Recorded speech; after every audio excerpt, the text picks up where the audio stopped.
Halo Om Bro, welcome back.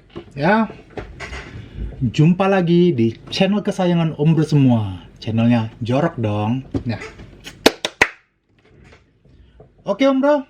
Jadi kalau Om Bro ada lihat episode-episode sebelumnya ya, nggak jauh lah, paling ada 2 atau 3 episode yang sebelumnya. Nah, di situ saya ada nge-review kit KYX ya, kit KYX V8 yang di combine dengan Gardan HX3 ya, masih ingat ya?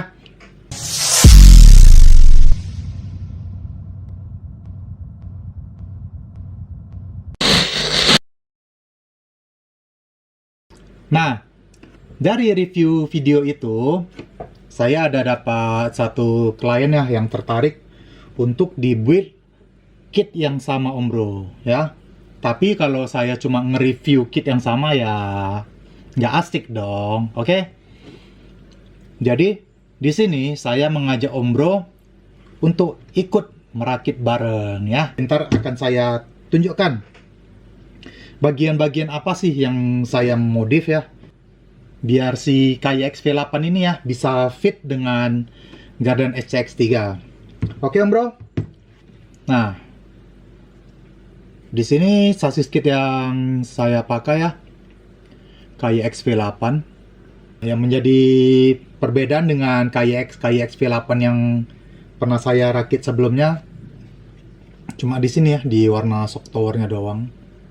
Nah, ini saya pakai shock tower KYX HX2 ya, tapi yang versi part. Jadi ini shock towernya bukan yang versi bawaan kit, karena kalau versi bawaan kit dia warnanya merah. Kalau ini dia yang versi part. Kalau versi part dia warnanya ada hitam, ada merah ya. Yang membedakan hanya di sini, dia ada logonya, ada logo KYX-nya.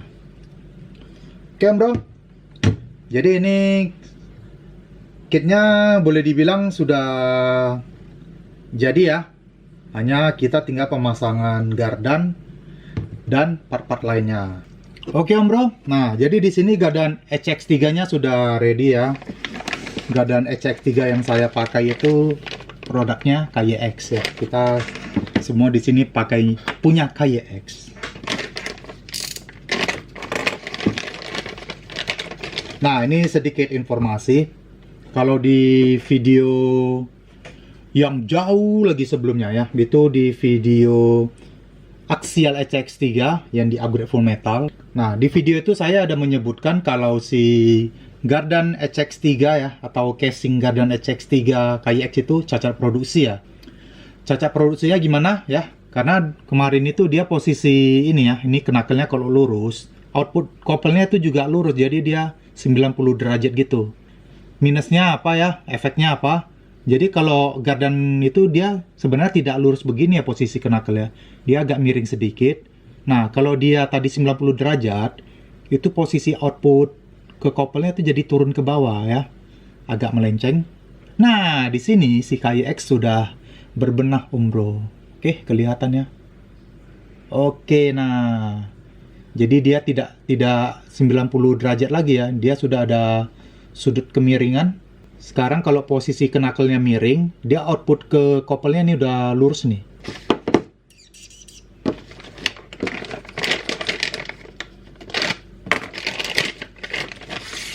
Oke, ini Gardan HX3. Ini masih casingnya Om Bro ya.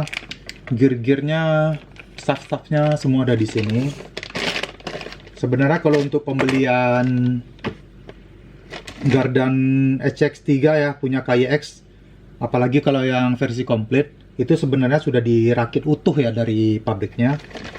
Cuman kemarin saya request mintanya yang seperti ini, karena saya lebih merasa yakin ya kalau saya ngerakit ya. Kalau rakitan dari pabrikan itu kadang bautnya ada yang kurang kencang gitu Om Bro. Jadi ini saya mintanya yang seperti ini, terus saya rakit sendiri. Nah Om Bro, jadi di sini Gardan sudah selesai saya rakit ya. Oke. Nah, ini yang knuckle depan. Covernya ini saya ganti yang bahan brass ya, atau kuningan. Ada fungsinya nggak? Atau cuma hanya sekedar pemanis? Sudah pasti ada fungsinya dong. ya. Seperti kita ketahui, kuningan atau brass ya, ini dia bobotnya pasti lebih berat daripada aluminium alloy. Oke, di RC Adventure, hal yang paling penting ya yang kita perlukan itu adalah center gravity low ya, atau gimana istilahnya? Jadi dia memusatkan bobot RC itu pada titik terendah gitu ya. Tujuannya apa ya? Tujuannya adalah agar RC tidak mudah terguling. Oke. Jadi salah satu metode untuk menerapkan center gravity low itu ya, selain sasis agak rendah ya. Ini maksudnya clearance sasis itu agak rendah, yaitu adalah dengan penambahan bobot di kaki ya. Penambahan bobot di kaki itu banyak metode juga ya. Salah satunya adalah penambahan bobot di velg ya, yang umum dilakukan para pemain RC Adventure. Oke. Kalau di sini yang saya pusatkan itu adalah di bagian gardannya. Kenapa saya tidak mau taruh di roda? Alasan pertama ya, karena kalau kita bebankan di roda, roda itu berputar ya. Jadi kalau roda itu bobotnya berat ya, takutnya asnya yang kena, as rodanya bisa patah atau segala macam. Walaupun ya nggak segampang itu patah ya. Tapi kalau kita taruh di sini ya, di knuckle ya, sisi terluar gardan, sudah pasti ini lebih aman ya, karena tidak membebani putaran roda ya. Otomatis as rodanya jadi lebih awet. Oke. Tahap berikutnya yang akan saya lakukan adalah pemasangan link panhard ya, karena kit KYX bawaannya tidak ada link panhard. Hanya saja di gardannya itu sudah sediain panhard mountnya ya. Sementara yang di sasis, kalau bawaan kit KYX V8, kit KYX XCX2 itu tidak diberi apa ya, panhard mountnya. Oleh sebab itu makanya di sini saya ganti shock towernya, karena shock tower XCX2 yang dijual sebagai part ya, bukan yang bawaan kit, itu sudah include dengan panhard mount. Nah, untuk mount panhardnya ya, jadi kalau desain dari si KYX ini ya, penempatannya ada di bagian depan seperti ini ya. Oke, kelihatan ya. Jadi dia di sisi depan, shock tower depan gitu ya. Ini akan saya pindah ke sisi belakangnya ya. Kenapa? Karena kalau dia di sisi bagian depan ya, ini mountingnya yang turun ini terlalu panjang om bro, terlalu panjang. Ntar waktu suspensinya lagi apa ya, lagi main gini ya, ini bakalan mentok ke gardan ya. Oleh sebab itu ini akan saya pindah ke belakang ya. Jadi ruang gerak gardan depan ini jauh lebih panjang ya, tidak mentok ke gardan. Tapi dengan catatan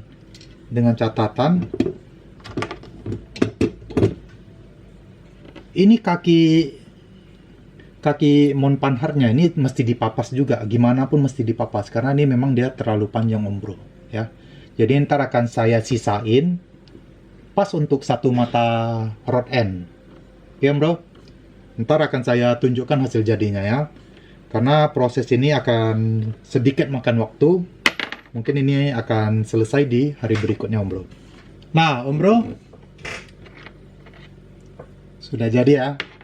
Nah jadi ini adalah mounting lin panhard ya, punya KYX.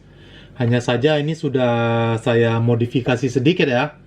Untuk jelasnya ini akan saya tunjukkan fotonya. Oke. Nah, jadi mounting linknya itu ada beberapa bagian dari kaki-kakinya itu saya papas ya. Saya papas sedemikian rupa ya. Di sini saya tunjukkan perbandingannya dengan link mounting yang masih baru ya. Yang merah itu yang baru. Nah, yang hitam itu yang saya custom. Nah, selanjutnya ini ada apa ya? Ada link panhard. Oke, kenapa bentuknya saya buat bengkok-bengkok? Oke, Ini akan saya tunjukkan juga fotonya, jadi Om Bro perhatiin ya. Nah, jadi ini sengaja saya buat belok-belok ya, ini agar menghindari mentok-mentok ya di bagian gardan. Dan lagian ini karena link panhardnya ya, mounting link panhardnya saya posisikan di sisi belakang shock tower depan. Jadi mau nggak mau dia harus dibelok-belokkan biar lebih aman dan tidak terbentur. Nah, jadi sekarang posisi apa nih ya? Mounting link panhardnya ada di sisi belakang ya. Sisi belakang shock tower depan. Oh ya, di sini juga jenis rod end yang saya pakai berbeda ya. Antara sisi kanan dengan sisi kiri ya. Kalau yang sisi nempel ke si-hub ini saya pakai rod end khusus untuk apa ya? Untuk steering link ya. Nah, kalau yang di sisi ke sasis ini saya pakai yang biasa. Oke, jadi untuk bagian mounting link panhardnya ya, itu dia sebenarnya tidak butuh kaki yang panjang banget ya. Pendek aja nggak apa-apa, asalkan ntar setelah dipasang rod endnya itu tidak ada terbentur ataupun terganjal ya. Karena kalau dia terlalu panjang, kita malah ribet. Kita mau nentuin posisi untuk dudukan link panhardnya tuh jadi susah ya, karena dia terlalu rendah. Alhasil dia lebih rawan mentok ke gardan. Nah,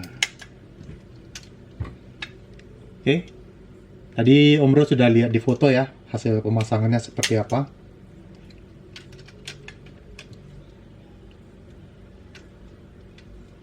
Oke. Nah, mungkin ada yang bertanya ya, kenapa kalau dengan pemasangan link panhard ya, atau servo di sasis, itu untuk menentukan apanya ya, posisi rodanya kadang agak sulit ya dia mengambil posisi center ya, pasti ada tergeser ke kanan atau tergeser ke kiri ya, semua karena posisi servo kan di sasis ya.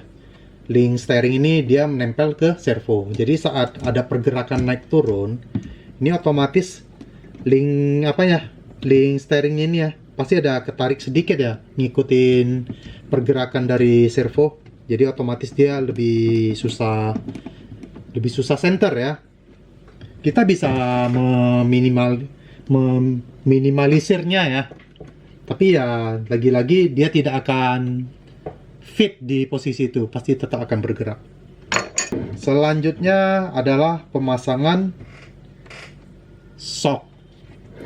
Nah, lagi-lagi ya untuk kit KYX ya, kit KYX HX2 maupun V8 ataupun planetary ya, saya selalu menggunakan shock tipe keras. Ya, alasannya karena di kit rakitan saya itu memakai hard body Rubicon. Hard body Rubicon itu bobotnya lumayan berat ya. Ditambah dengan bobot sasis ini juga ya lumayan berat lah ya. Jadi kalau kita pakai shock yang tipe soft, itu ntar saat dia jalan dia akan terjadi body twist ya atau body roll ya. Nah, oleh sebab itu saya mengakalinya dengan menggunakan shock tipe hard. Nah, shock tipe hard yang saya pakai ya yang seperti ini ya. Sejauh ini ya, dari semua shock yang pernah saya coba atau saya riset ya untuk kit KYX V8, menurut saya ya ini sih yang paling pas ya kalau memakai hard body atau body yang bobotnya berat-berat gitu ya. Kalau dengan pemakaian shock tipe seperti ini tidak akan terjadi body roll sih. Oke.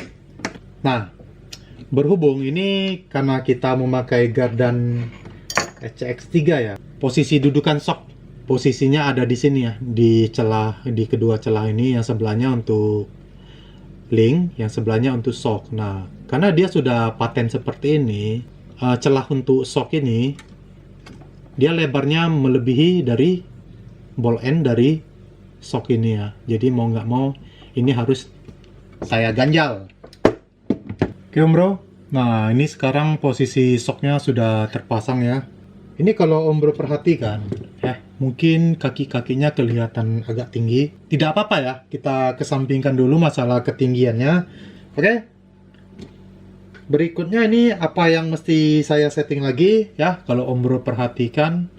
Nah, itu di gardan belakang. Di gardan belakang ini posisi portalnya dia agak miring masuk ke dalam ya. Jadi, solusinya ini akan saya tambah spacer ya untuk link belakang yang bagian bawah atau bottom linknya. Kalau untuk yang bagian depan sih udah oke ya. Nah, Om Bro, sudah pas ya. Jadi sekarang posisi portal drive-nya agak miring sedikit. Oke, tahap berikutnya yang akan saya lakukan adalah penggantian bumper mount depan. Ya, karena kita memakai servo di sasis ya. Otomatis kita butuh servo mount di sasis. Nah, kalau untuk servo mount di sasis, ini ada dua produk ya yang saya sediakan. Ada produk si KYX dan GRC. Tuh, ini saya akan pakai punya KYX saja ya, biar senada semua ya.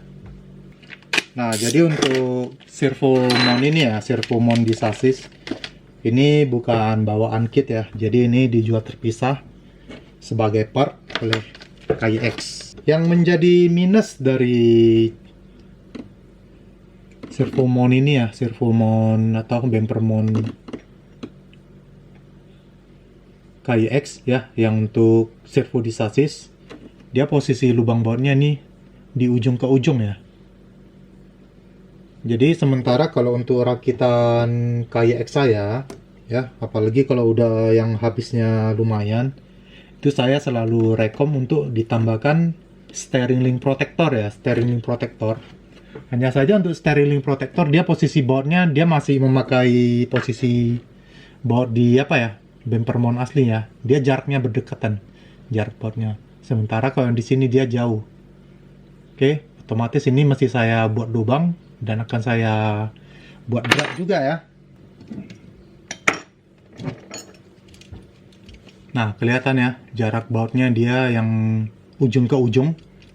Jadi di sini dia ada satu lubang baut lagi ya. Ini akan saya buat lubang baru. Oke. Jadi ntar untuk kit KYX V8 yang memakai servo di sasis. Nah, posisi servonya ntar di sini nih.